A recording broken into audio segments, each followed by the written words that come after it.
আমার বর সিজারের 1 টাকাও দেয়নি, সব দেবর দিয়েছে, যা আমার বর জানে না। বর জানে আমার বাবা দিয়েছে।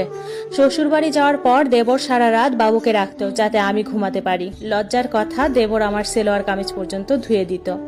একদিন আমার দেবর আমার খালা শাশুড়িকে সব বলে দেয় আর ওনাকে কোরআন শপথ করায় যাতে এ ব্যাপারে কাউকে কিছু না বলে। উনিও কাউকে বলে না, আর আমিও আমার দেবরের উপর নরম হই। আমি মানুষ, আমার মন পাথরের না। বরকে তালাক দেওয়া ছাড়া দেবরের সাথে আমার বিয়ে হয়।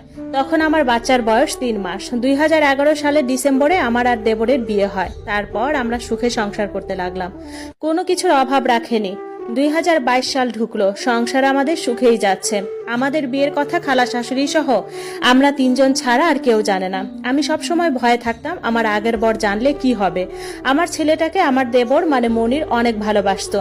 2012 সালের শুরুতে মনিরের খুব বুকে ব্যথা হতো আর বাথরুমের সাথে রক্ত যেত, যা বলার মতো না।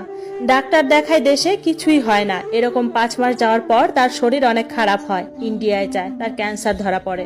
আমার মাথায় আকাশ ভেঙে পড়লো। সে ওখানে 3 মাস থাকলো। 3 মাস পর দেশে আসলো। এর মধ্যে আমার বড় দেশে আসলো।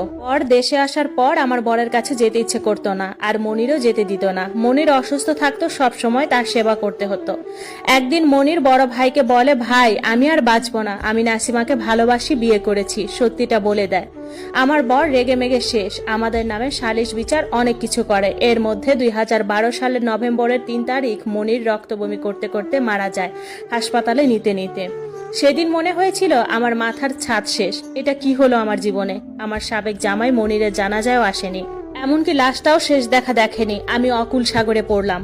মনির মারা যাওয়ার পর আমি অনেক ভেঙে পড়ি। আসলে আমার কপালে সুখ বেশি দিন রইল না। আর মনির ছিল আমার জীবনে বট গাছ। আপনাদের বলতেও ভুলে গেছি, আমার ছেলের বয়স যখন 7 মাস তখন আমার বাবা মারা যায়। এর মধ্যে মনিরের বড় ভাইয়ের সাথে তো আমার ডিভোর্স হয়নি। গ্রাম্য সালিশে আমাকে জুতার মালা পরায়, কারণ আমি জামাইয়ের অবর্তমানে দেবরের কাছে তালাক ছাড়া বিয়ে বসছি।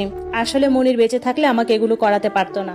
এর মধ্যে আমাকে বায়াজিৎ থেকে বের করে দেয়। আমি বাপের বাড়ি যাই, কিন্তু গ্রামেও আমার নামে দুর্নাম বের হলো। সীতাকুণ্ড থেকেও আমাকে বের করে দিল সমাজের মানুষরা। 2012 শেষ হলো, 13 ঢুকলো। একটা ভাড়া বাসায় উঠলাম আমার মা সহ। মা মাঝে মাঝে এসে থাকতো। ভাইয়েরা জায়গা দিল না, কারণ সম্পত্তি দিতে হবে। এখন দোষ একটা পাইছে, ওটা ধরে বসে আছে। এর মধ্যে এপ্রিলে আমার সাবেক জামাই আমাকে কল করলো, বলল যা হওয়ার হয়েছে, তোমাকে মাফ করব, বাড়ি আসো।